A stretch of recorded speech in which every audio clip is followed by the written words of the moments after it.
Fala, galera! Com gols de Vitinho e Savarino, o Botafogo venceu o Fluminense por 2-0 na noite deste sábado, no Newton Santos, pela sexta rodada do Campeonato Brasileiro. A vitória amplia a marca histórica do Alvinegro sobre o rival. Agora, são 8 triunfos consecutivos no Clássico, a maior sequência de um dos times da história do confronto. Com o resultado, o time comandado por Renato Paiva volta a vencer após 3 jogos no torneio e chega a 8 pontos na tabela. O Flu, por sua vez, estaciona nos 10 pontos. Vamos conferir a análise do Sport Center sobre esse jogo. A gente até mostrou a foto dele aqui, já tá respirando melhor já o Renato Paiva. Daqui a pouco a gente vai ao vivo com ele também com o Renato Gaúcho, que seguramente vai falar do suposto pênalti no Arias, vai ser assunto por aqui também. O torcedor tricolor é bravo, assim como o próprio Arias falou, que acha que foi pênalti. Já a gente vai falar sobre isso e muito mais aqui no Sport Center. Mas vamos para o Newton Santos agora. Contato com a repórter Roberta Barroso, que acompanhou de perto o clássico Vovô e tem mais informações. Tudo bem, Roberta? Boa noite.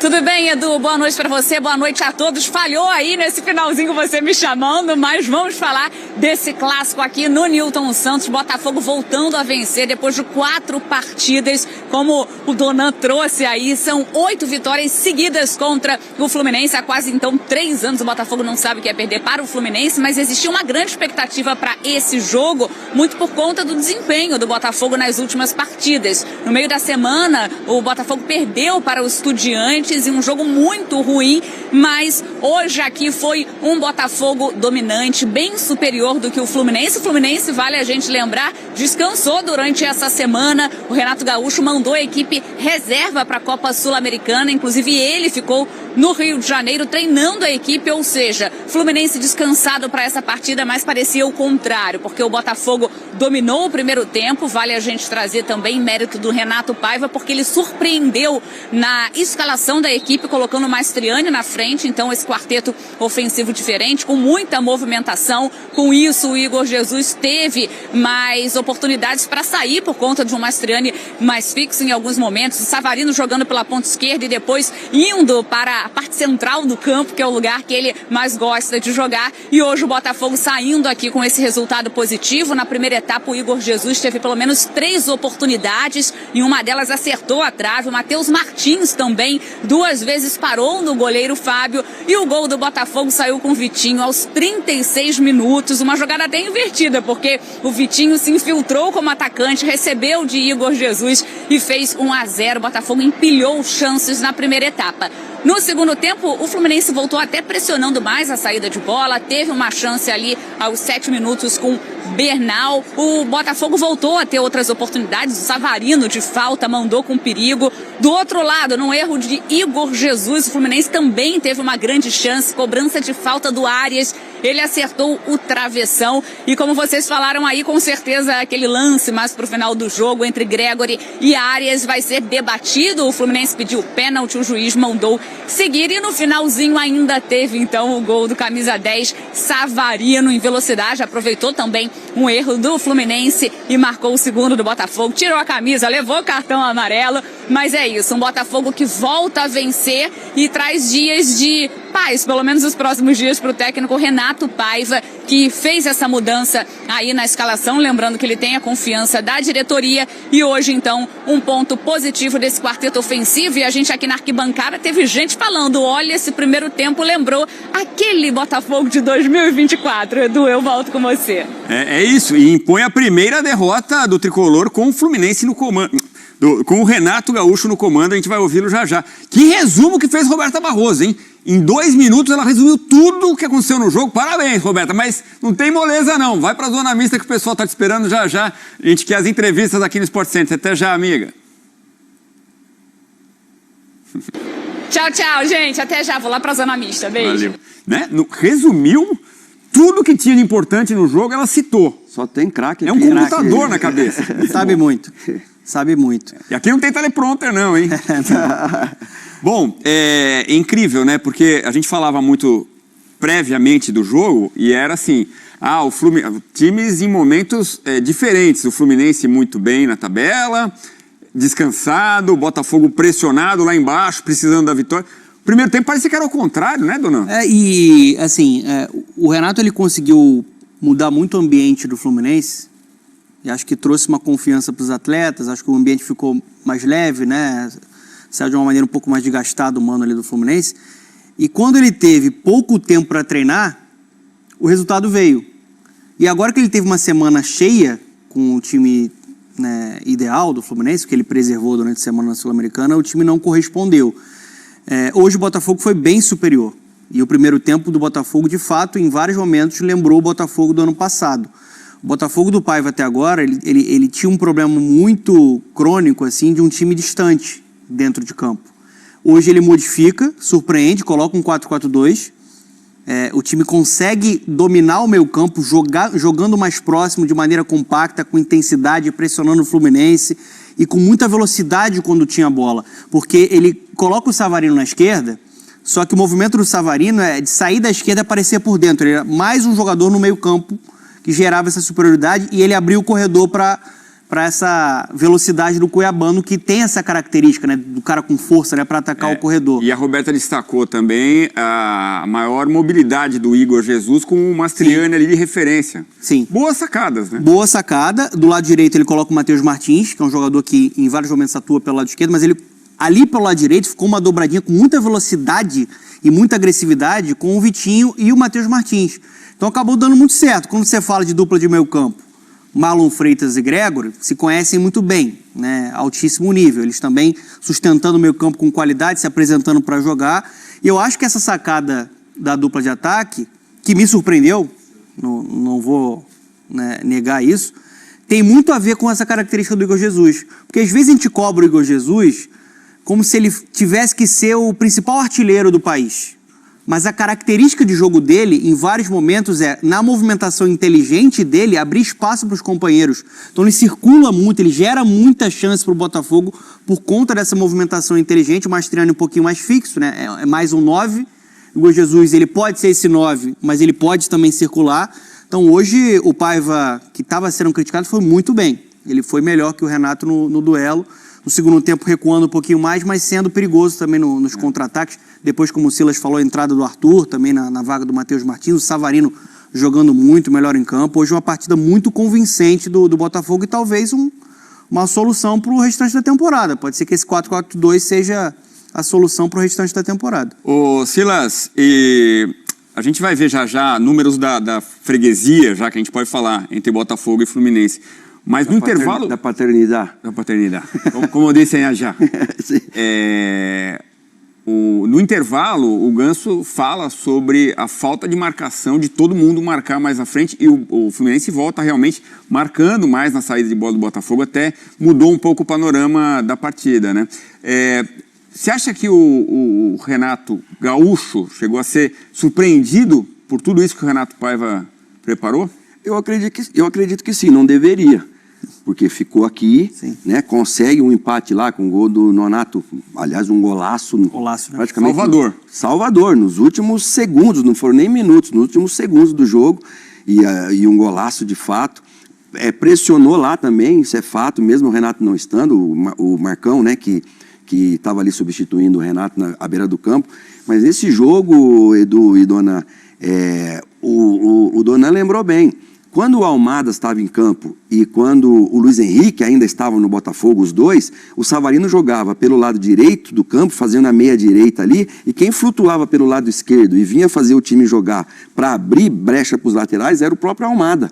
Agora, com a saída do Almada, o Savarino fazendo essa função e colocando o Matheus Martins do lado direito, o Igor Jesus consegue vir para fazer um pivô, não precisa vir tanto, mas ele consegue vir quando vem, a bola chega nele, para, e tem o Mastriani ainda atrás dele. Então o Igor Jesus consegue fazer esse segundo homem atrás do centroavante. O Mastriani já não conseguiria fazer, vir aqui atrás e fazer também o jogo da marcação. E é curioso que o Mastriani até participa pouco efetivamente, comparando, claro, com outros jogadores, o próprio Igor Jesus. Mas ele tem a função muito importante ali, né? Sem dúvida nenhuma. É que quando estava o Igor Jesus lá de 9... e o Luiz Henrique, a bola... O Igor Jesus era esse cara. Ele tinha que esperar a oportunidade para ser um matador, como o Cano faz no Fluminense. Mas agora, nesse novo formato, e a gente precisa lembrar também, o Botafogo também está sem o Bastos, que dá uma segurança muito grande lá atrás. Às vezes você fica muito seguro lá na frente, quando você está muito seguro lá atrás. E o Botafogo agora está se arrumando lá atrás também. Donan lembrou bem os dois volantes, o Gregor e o Marlon. Esquece, são os dois campeões da Libertadores, campeões brasileiros. Mas dali para frente, o Arthur chegou com um nome forte, mas ainda não é. Ainda está tendo que se provar o Arthur no Botafogo, porque está entrando no lugar do melhor jogador da Copa Libertadores, que foi o Luiz Henrique. Então, assim, é um momento delicado. Vamos ver as movidas que o Textor deve fazer agora para junho. Vai fazer alguma... Vai ter que fazer, porque eu não sei se só com isso vai alcançar. Só uma questão no que você falou, que eu acho que é importante. Primeiro, no primeiro tempo, o Botafogo atropelou o Fluminense tecnicamente, taticamente, muito fisicamente. Nos duelos, sufocando, pressionando, recuperando bola na saída de bola, né? No segundo tempo, isso é modificado. E até para dar mérito para o Mastriani, que foi uma peça importante sendo esse 9... No primeiro gol do Botafogo, quem volta e recupera a bola, quem faz o desarme no campo defensivo do Botafogo foi o Mastriani. E aí o Botafogo tem um campo para acelerar, e quando o Botafogo tem um campo para acelerar, ele te atropela, né? O lado direito hoje funcionou muito. Eu vou te falar, o Botafogo só não ampliou mais esse marcador, apesar do Vitinho ter feito gol, em várias oportunidades o Vitinho foi essa válvula de escape, ele conseguiu ir até a linha de fundo, e essa é uma coisa que ele tem que trabalhar. No momento da última decisão de acertar o passe ou de vir para uma finalização, ele estava errando nessa decisão. Mas, de fato, a estratégia hoje deu certo. Se o Paiva vinha sendo muito criticado nas últimas partidas, hoje o Botafogo teve a sua melhor versão com o Paiva. Assim, tinha feito um bom jogo na estreia contra o Palmeiras no Allianz, mas acho que hoje foi a melhor atuação do Botafogo desde a chegada do Paiva, Edu. E num clássico é sempre deu melhor, né? É um peso, né? De novo os gols para você, mas a gente viu nos melhores momentos como o Fábio também fez defesas importantes ali no primeiro tempo, né? Uma pressão do Botafogo realmente que foi superior, isso é evidente. Os últimos campeões da Libertadores, né, Edu? Legal, né? E dois campeões que são inéditos. Essa história acabando com as piadas pra cima deles, né? Vamos dar uma olhada, já temos uma freguesia. Põe na tela pra gente, então, a superioridade do Botafogo no clássico vovô.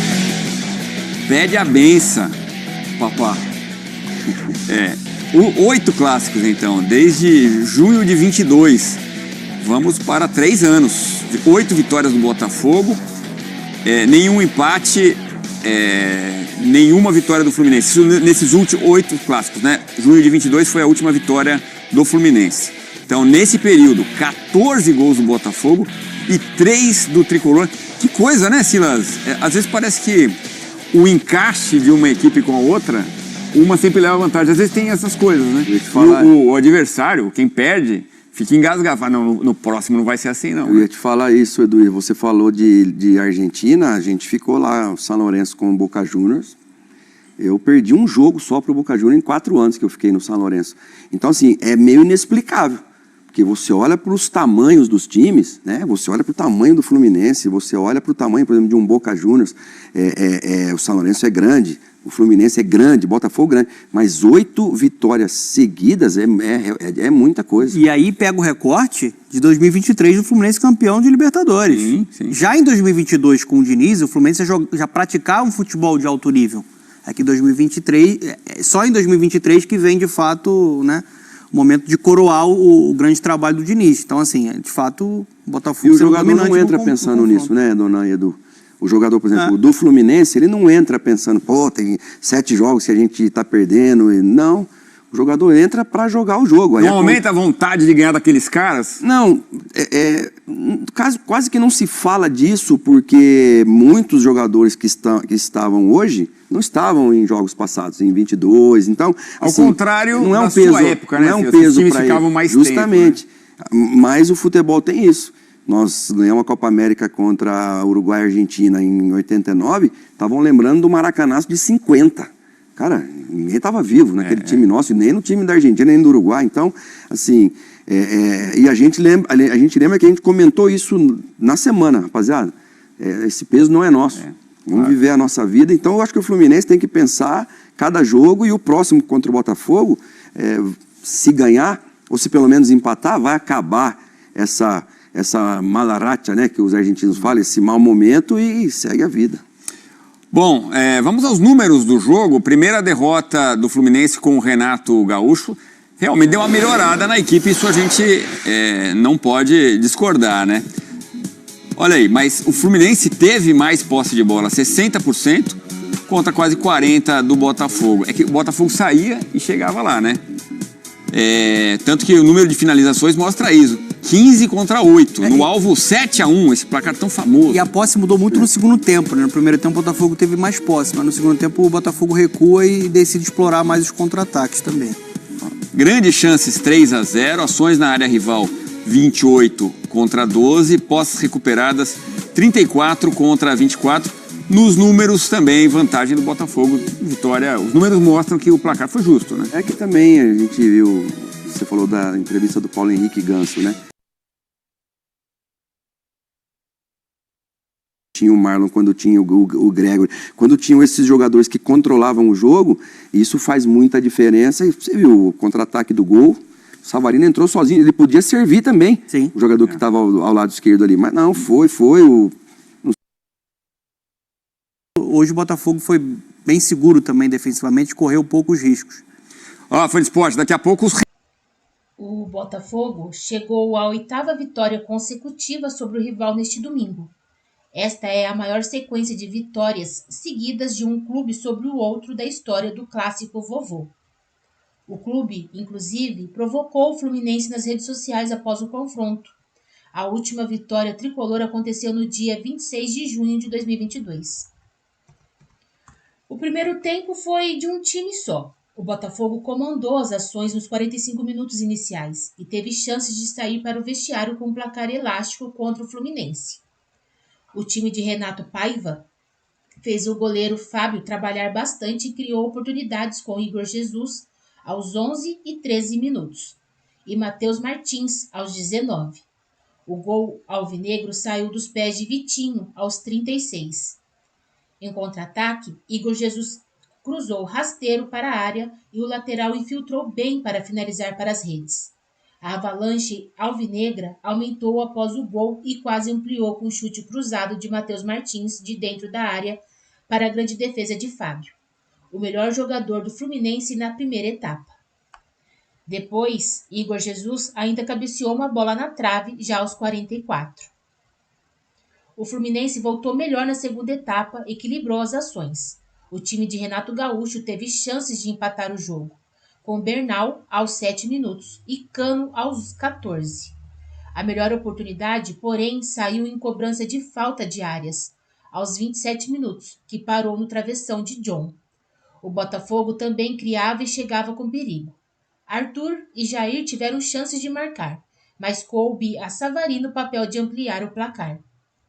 Já nos acréscimos, o camisa 10 aproveitou o erro de passe de Paulo Baia, carregou em velocidade e finalizou o cruzado para vencer Fábio e dar números finais à partida.